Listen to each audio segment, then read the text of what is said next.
Assalamualaikum ji, hope you are doing good. This is Advocate Usman Abid and you are watching the law session. In today's session we will discuss the whole journey of a criminal case from FIR to judgment. हम सब उसकी stages एक criminal case की discuss करेंगे. So let's start it. First thing, जब भी कोई offense commit होता है उसकी information पुलिस को दी जाती है. अगर तो वो ऑफेंस कॉग्निजेबल हो तो पुलिस उसकी एफआईआर रजिस्टर करती है. यहाँ पे फर्स्ट वर्ड जो मैंने यूज़ किया कॉग्निजेबल.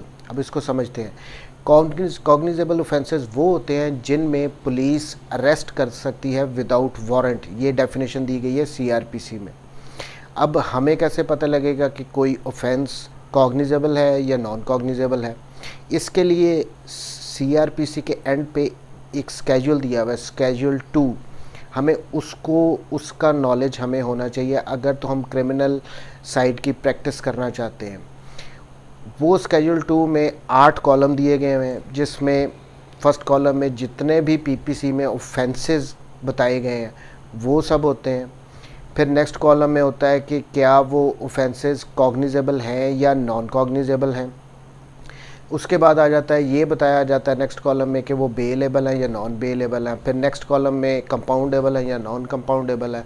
कंपाउंडेबल मींस वो ऑफेंसेस क्या वो उनमें सुलह की जा सकती है या नहीं की जा सकती. कंपाउंडेबल इसको कहते हैं. नेक्स्ट वन में ऑफेंसेस की पनिशमेंट बताई गई है. और लास्ट में बताया गया है कि ये जो ऑफेंसेस हैं ये ट्राइबल बाय मैजिस्ट्रेट हैं या सेशन कोर्ट है, यानी किस कोर्ट ने उस केस का उस ऑफेंस का ट्रायल करना है. So section 2 schedule 2 is very important. हमें इसके बारे में नॉलेज होना चाहिए. We come back to the topic now. So offence के बारे में जब पुलिस को इन्फॉर्मेशन दी जाती है, अगर तो वो कॉग्निजेबल होगा तो police is bound to register an FIR. अब सेक्शन 154 में ये क्लियर कट लिखा गया है कि जो आप वर्बली ओरली भी जाके बता सकते हैं या रिटन फॉर्म में भी उस ऑफेंस की इतला दे सकते हैं. बट नॉर्मल प्रैक्टिस में ये है कि वो एक रिटन फॉर्म में ही पुलिस वाले कहते हैं जी आप हमें एप्लीकेशन लिख के दे दें. सो वो एक सादा सी एप्लीकेशन होती है बखिदमत जनाब एसएचओ करके, फिर अपनी कंप्लेनेंट सारी उसमें स्टोरी बताता है कि ऑफेंस में क्या क्या इस वकूआ में क्या क्या हुआ है. एंड पे वो अपने साइन भी करता है और थंब इम्प्रेशन भी लगाता है.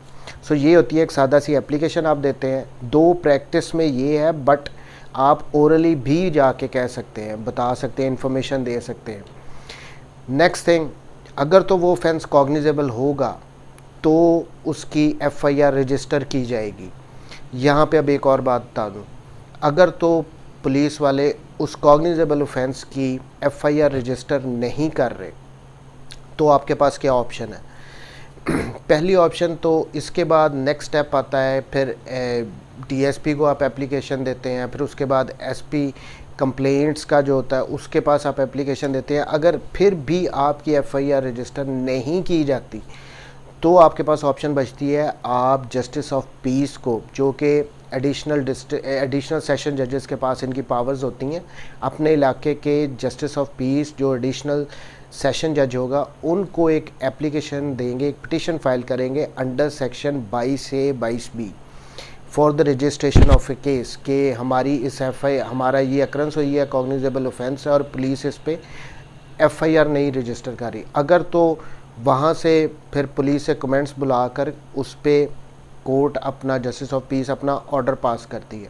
अगर तो एफआईआर के ऑर्डर हो गए तो ठीक है, police is bound to register the FIR.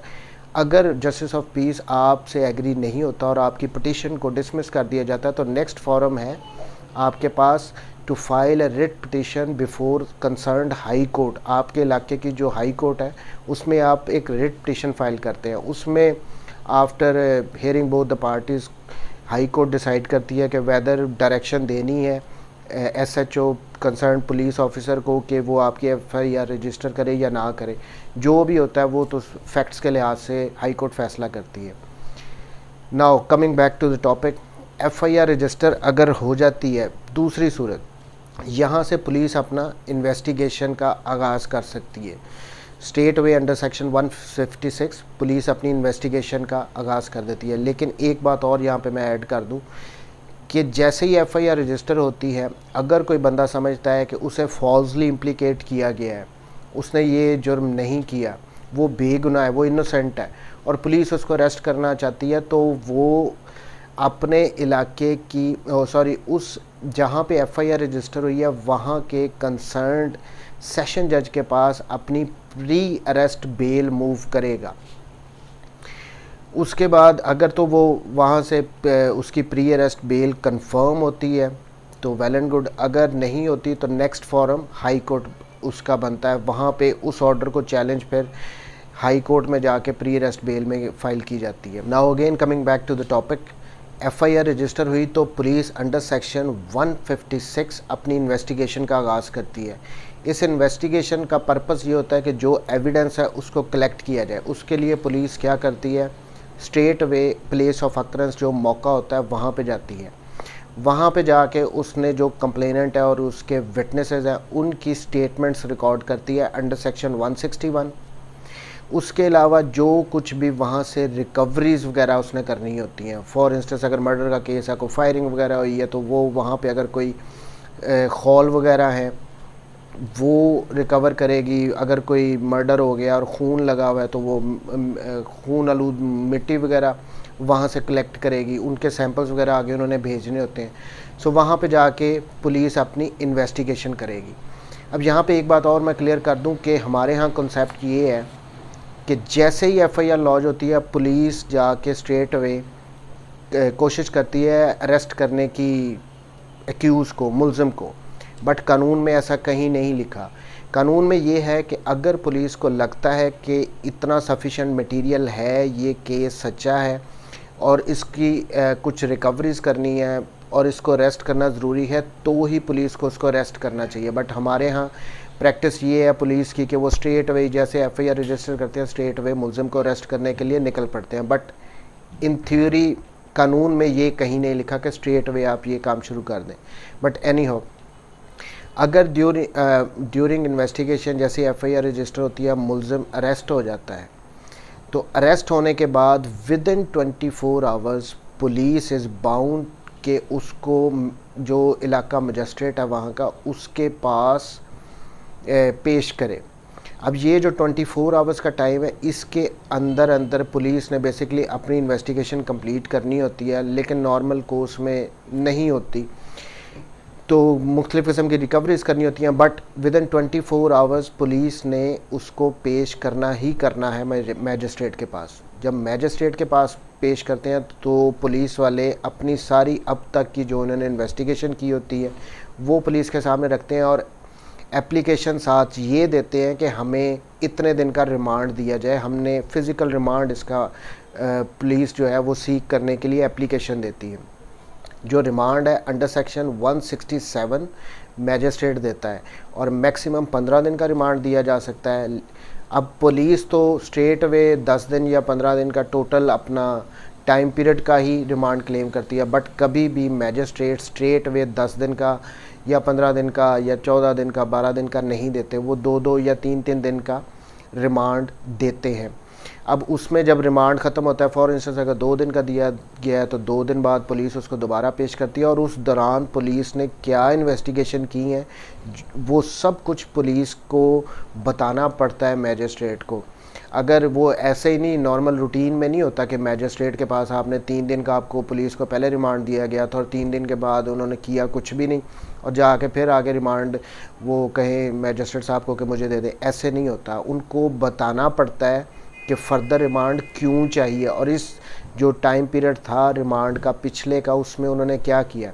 उसके बाद अगर मैजिस्ट्रेट समझता है कि मज़ीद रिमांड देना चाहे तो वो दे सकता है, बट 15 डेज़ मैक्सिमम है, उससे ज़्यादा का नहीं दे सकता।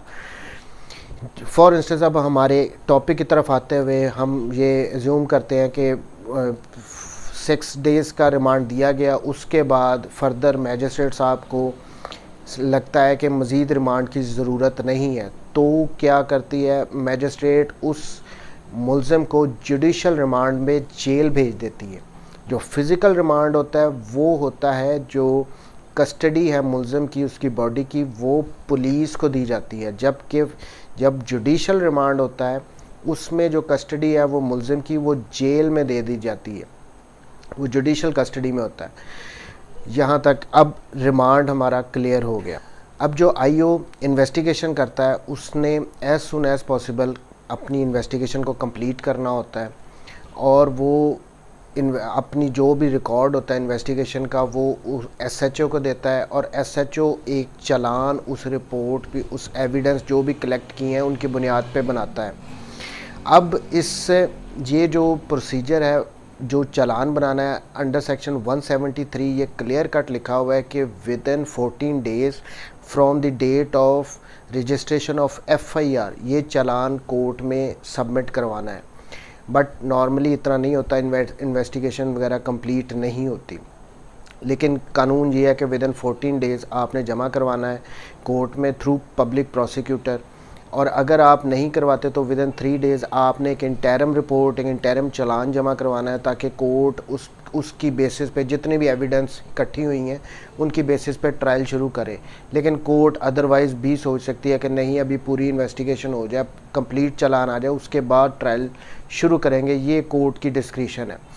एनी हाउ, जो ये कोर्ट में चालान जमा करवाना होता है एसएचओ ने, उस चालान में को अगर यहाँ पे एक बात और क्लियर कर दूँ कि अंडर सेक्शन 169 पुलिस के पास ये पावर है कि अगर तो कोई बंदा बेगुनाह है, उसके ख़िलाफ़ कोई एविडेंस इतनी नहीं है, तो अंडर सेक्शन 169 उसको रिलीज़ भी कर सकते हैं विद और विदाउट श्योरिटी। अब जो चालान अंडर सेक्शन 173 पुलिस जमा करवाती है through public prosecution to the court, उसके मुख्तलिफ, अगर उसका पैटर्न देखा जाए तो उसके 4-5 मुख्तलिफ खाने होते हैं। शुरू में उनमें यह बताया जाता है कि कंप्लेनेंट कौन है, इसमें अगर कोई बंदा इनोसेंट पुलिस ने डिक्लेयर कर दिया हो अंडर सेक्शन 169, उसको बेगुनाह कर दिया, तो खाना नंबर 2 में उसका नाम होता है। फिर कौन से बंदे बेल पे हैं, कौन से अंडर अरेस्ट हैं, क्या क्या रिकवर हुआ है, फिर उसके बाद पूरी प्रोसिक्यूशन की स्टोरी बताई जाती है, और एंड में अपनी फाइंडिंग कोर्ट जो पुलिस है वो अपनी फाइंडिंग दे देती है। तो ये होता है एक चालान फॉर्म, ये जमा करवाया जाता है। अब इसके साथ जो कंसर्न डॉक्यूमेंट्स होते हैं वो कौन से होते हैं? इसके साथ पहली बात तो ऑब्वियसली जो आपने कॉपी ऑफ जो आपने एक एप्लीकेशन दी होती है फॉर रजिस्ट्रेशन ऑफ एफआईआर वो होती है, फिर एफआईआर होती है, फिर अगर कोई मेडिकल्स वगैरह हों तो वो होते हैं, अगर कोई मर्डर हुआ है तो पोस्टमार्टम रिपोर्ट होगी। उसके बाद मुख्तलिफ़ किस्म की जो ड्यूरिंग इन्वेस्टिगेशन रिकवरीज़ की हैं, जो फ़र्द मकबूजगियाँ बनाई गई हैं, इनको रिकवरी मेमो इंग्लिश में कहते हैं, उर्दू में फ़र्द मकबूजगी कहते हैं। कोई भी चीज़ जो पुलिस रिकवर करती है उसकी एक फ़र्द मकबूजगी बनती है, वो होती हैं। उसके बाद जो कंप्लेनेंट और जो उसके विटनेसेस होते हैं उनकी जो स्टेटमेंट्स रिकॉर्ड की जाती हैं अंडर सेक्शन 161, वो सारी उसके साथ अटैच होती हैं। और लास्टली जो नक्शा मौका, जब पुलिस जाती है मौके पे इन्वेस्टिगेशन करने के लिए तो एक नक्शा मौका बनाया जाता है, वो 2 किस्म का होता है, एक विद स्केल और एक विदाउट स्केल, वो अटैच होते हैं। यानी जितने भी रेलेवेंट डॉक्यूमेंट्स होते हैं वो सारे चालान के साथ जमा करवाए जाते हैं। यहाँ तक चालान अब हमने सबमिट करवा लिया है कोर्ट में। अब जब कोर्ट में हमने चालान सबमिट करवा लिया तो अगर तो जो एक्यूज़ पर्सन है वो बेल पे होंगे तो उनको थ्रू पुलिस कॉल अप किया जाएगा मैजिस्ट्रेट की तरफ से, या फिर अगर तो वो जुडिशल है, जुडिशल लॉकअप में है, जेल में है, तो थ्रू सुपरिटेंडेंट उनको बुलाया जाता है कि आपके ख़िलाफ़ अब केस की अगली प्रोसीडिंग्स होगी। जब वो हाज़िर आ जाते हैं कोर्ट में तो उनको उस चालान की कॉपीज़, उन स्टेटमेंट्स की कॉपीज़ और जो रेलेवेंट डॉक्यूमेंट्स हैं जो उनके ख़िलाफ़ सब कुछ इकट्ठा किया गया ड्यूरिंग इन्वेस्टिगेशन, वो उन सब की कॉपीज़ उसको दी जाती हैं फ्री ऑफ कॉस्ट। ये देना ज़रूरी है ताकि इससे अगला स्टेप होता है चार्ज फ्रेम करना। उससे पहले इस वजह से दी जाती हैं कॉपी ताकि मुलज़िम को पता हो कि उसके अगेंस्ट क्या क्या एविडेंस अभी तक कलेक्ट की जा सकती है। जब चालान सबमिट होता है तो अंडर सेक्शन 190 मैजिस्ट्रेट को अगर तो लगता है कि ये कॉग्निजेबल, वो इस केस की वो इस ऑफेंस को वो खुद ट्राई कर सकता है तो वो इसको अपने पास रख लेता है। बट अगर वो offence tribal by session court हो तो वो उसको विदाउट रिकॉर्डिंग एनी एविडेंस, कुछ भी किए बगैर वो उसको फॉरवर्ड कर देता है अंडर सेक्शन 190। कि उसको रेलिवेंट कॉपीज़ देने के बाद नेक्स्ट जो स्टेज आती है वो आती है चार्ज की। मुलजिम पे चार्ज फ्रेम किया जाता है। उसमें ये होता है कि जो मैजिस्ट्रेट हैं या जो सेशन कोर्ट है वो मुलजिम को ये बताती है कि आपके ख़िलाफ़ ये एलिगेशन है, आप क्या आपने इसको एडमिट करते हो या डिनाई करते हो। अगर तो वो एडमिट कर लेता है तो ऑब्वियसली उसको वहाँ पे स्ट्रेट वे पनिशमेंट दी, सेंटेंस किया जा सकता है। लेकिन अगर वो डिनाई करता है तो फिर आगे यहाँ से ट्रायल का मरहला शुरू हो जाता है। तो आफ्टर जब कॉग्निजेंस ले ली है मजिस्ट्रेट ने या सेशन कोर्ट ने, कॉपीज़ प्रोवाइड होगी, उसके बाद चार्ज फ्रेम होगा। अगर तो वो कहेगा एडमिट करेगा तो उसको सज़ा हो जाएगी, अगर वो एडमिट नहीं करता तो ट्रायल शुरू हो जाएगा। चार्ज फ्रेम होने के बाद नेक्स्ट प्रोसेस आ जाता है एविडेंस का। इसमें एविडेंस पहले प्रोसिक्यूशन की तरफ से आती है। जो भी प्रोसिक्यूशन के गवाह हैं वो सारे पेश होते हैं। अब इसमें प्रोसिक्यूशन के दो किस्म के गवाह होते हैं। एक तो प्राइवेट विटनेसेस जो कि कंप्लेनेंट और उसके गवाह हैं जो प्राइवेट पर्सन है, और दूसरे फॉर्मल विटनेसेस। फॉर्मल विटनेसेस वो होते हैं जो पुलिस के गवाह होते हैं। फॉर इंस्टेंस जिसने एफआईआर रजिस्टर की, इसमें जिसने कोई रिकवरीज वगैरह की हैं वो विटनेसेस होंगे। अगर मेडिकल हुआ है तो डॉक्टर्स वगैरह होंगे। तो ये फॉर्मल विटनेसेस होते हैं और प्राइवेट विटनेसेस होते हैं। प्रोसिक्यूशन, अब इसका जो प्रोसीजर है एविडेंस करवाने का वो ऑब्वियसली कानून शहादत में दिया गया है। बट पहले प्रोसिक्यूशन के गवाह पे का चीफ लिखवाया जाता है जिसमें वो अपनी सारी स्टेटमेंट देता है। उसके बाद फिर जो एक्यूज़ का काउंसिल होती है वो उस पर जिरा करती है, उसको क्रॉस एग्जामिन करती हैं। इस तरह सारे विटनेस जो है प्रोसिक्यूशन के पहले करवाए जाते हैं।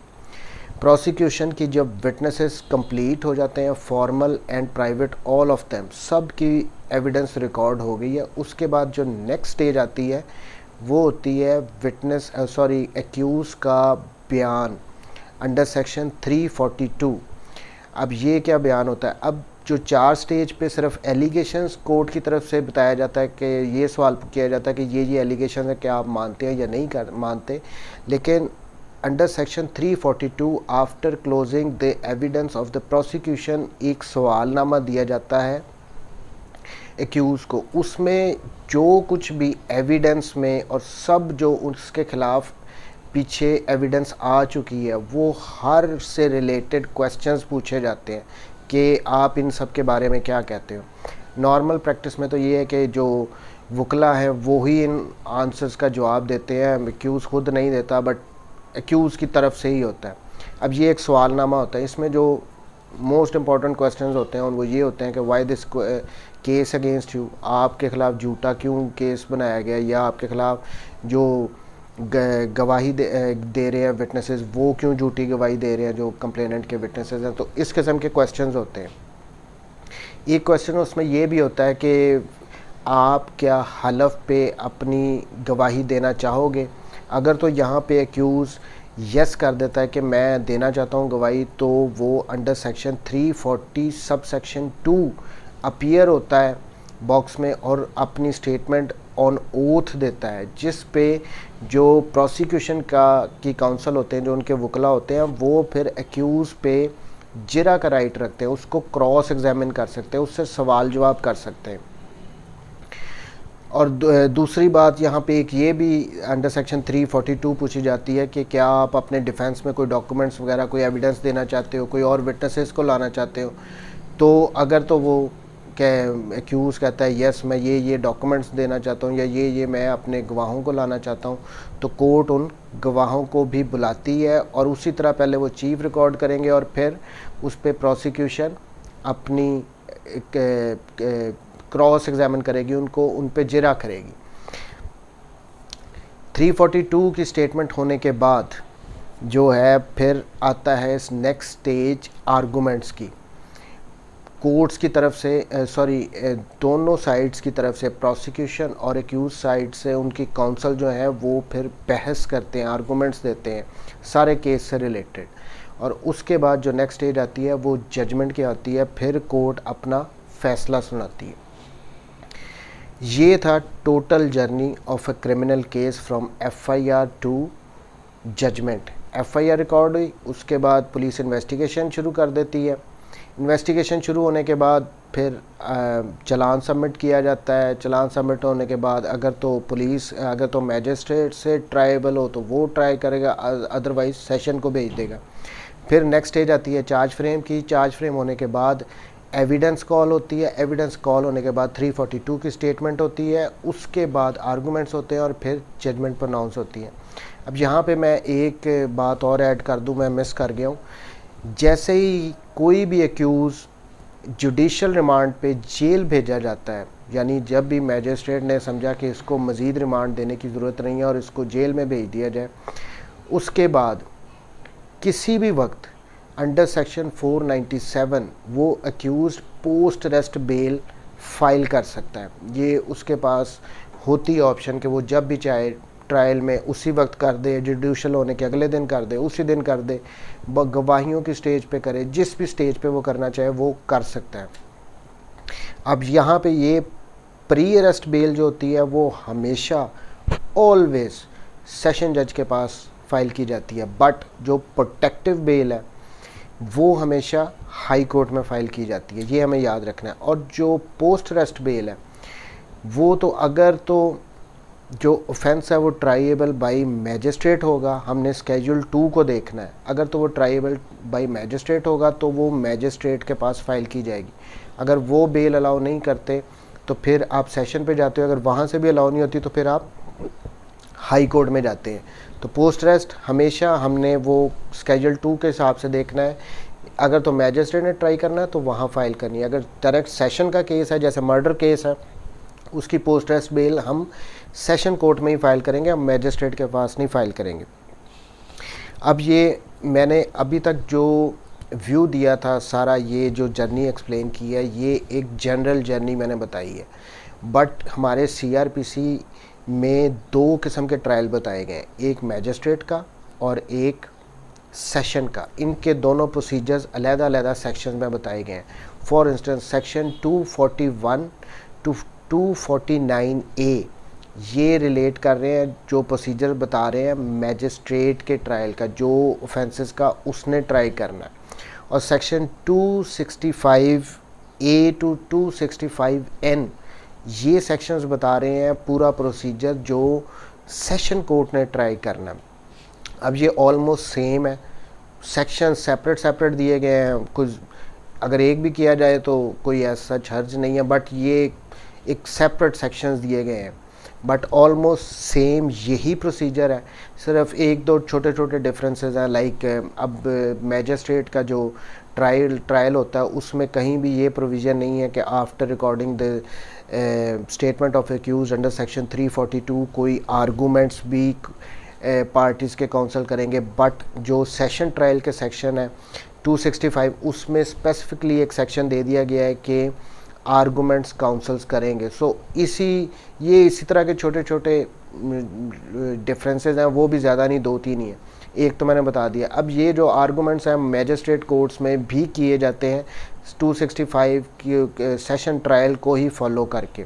एक और बड़ी इंपॉर्टेंट बात मैं बताना चाहता हूँ कि ये तो था पूरा ट्रायल जो कि किसी भी एक्यूज़ ने इस पे से गुज़रना है जजमेंट आने तक, लेकिन 2 प्रोविज़न सीआरपीसी में ऐसी बताई गई हैं। Number 1 249A and number 2 265K। 249A magistrate को पावर करती है और 265K सेशन कोर्ट को पावर करती है कि किसी भी स्टेज पे अगर ये लगता है कि मुल्ज़िम बेगुनाह है, उसके ख़िलाफ़ जो एविडेंस है वो इनफ नहीं है, देयर इज़ नो प्रोबेबिलिटी कि वो उसको कन्विक्शन होगी, तो वो ट्रायल की किसी भी स्टेज पे उसको एक्विट कर सकते हैं एक्यूज़ को, उसको पूरा ट्रायल भुगतने की ज़रूरत नहीं है। हमारे यहाँ प्रैक्टिस में ये होता है कि जब भी चालान सबमिट होता है उसके बाद चार्ज फ्रेम के बाद जब एविडेंस आती है, अगर तो हमें किसी गवाह ने कोई ऐसी बात कर दी है, फॉर इंस्टेंस कोई आई विटनेस है, वो वहाँ पे यही कह रहा है कि जी मैं तो मौके पे मौजूद ही नहीं था, तो प्रोसिक्यूशन का तो सारा केस ख़त्म हो गया। तो ऐसी सूरत में जब कोई ऐसी सिचुएशन आ जाए कि चार्ज ग्राउंडलेस हो जाए, कोई प्रोबेबिलिटी है ही नहीं कि जो एक्यूज़ है वो कन्विक्ट होगा, तो हम एक एप्लीकेशन फ़ाइल करते हैं। अगर मैजिस्ट्रेट का ट्रायल है तो अंडर सेक्शन 249 है, और अगर तो सेशन ट्रायल है तो अंडर सेक्शन 265 के for acquittal of the accused during trial. उसको पूरा ट्रायल भुगतने की ज़रूरत नहीं है। अब एक लास्ट चीज़ मैं इसमें ऐड कर दूं कि जो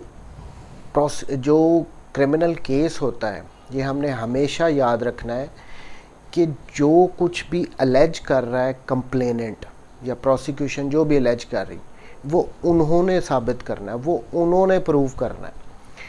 जो एक्यूज़ है वो इनोसेंट है अनटिल उसको गिल्टी करार दे दिया जाए, उसको कन्विक्ट कर दिया जाए, तब तक वो इनोसेंट है। सो जितना भी प्रोसिक्यूशन का केस है, जो कुछ भी प्रोसिक्यूशन कह रही है वो उसने प्रूव करना है। इसीलिए नॉर्मली 342 के स्टेटमेंट में accuse mostly 97% I would say कि जो एक्यूज़ होते हैं वो ये कहते हैं कि हमने नहीं ऑन ओथ कुछ भी अपनी एविडेंस देनी। वो इसीलिए कहा जाता है क्योंकि ज़रूरत नहीं होती। जो प्रोसिक्यूशन ने कहा है उसने वो प्रूव करना है, और एक्यूज़ का काम ये होता है कि उसने प्रोसिक्यूशन के केस में डेंट्स डालने हैं, उसने डाउट्स क्रिएट करने हैं। अगर फॉर इंस्टेंस अगर वो एक्यूज़ ये कहता है कि जी मैं अपना ऑन ओथ आऊँगा, मैं अपनी एविडेंस दूंगा, मैं अपने विटनेसेस भी लाऊंगा, अगर वो लाता है तो ऑब्वियसली उस पर क्रॉस एग्जामिन तो प्रोसिक्यूशन के काउंसिल भी करेंगे। और अगर कुछ इनकी तरफ से, एक्यूज़ की तरफ से गलत हो गया एविडेंस में, तो फिर तो सज़ा पक्की है। हालांकि इससे बेहतर है कि जो प्रोसिक्यूशन के केस है उसमें डेंट डाला जाए। तो ये था कि प्रोसिक्यूशन का केस हमेशा प्रोसिक्यूशन ने ही प्रूव करना है, मुल्ज़िम का काम सिर्फ डेंट डालना है, बेनिफिट ऑफ डाउट हासिल करना है ताकि क्विट हो सके। तो ये था जी whole journey of criminal case from FIR to judgment. Thank you very much जी, टेक केयर, अल्लाह।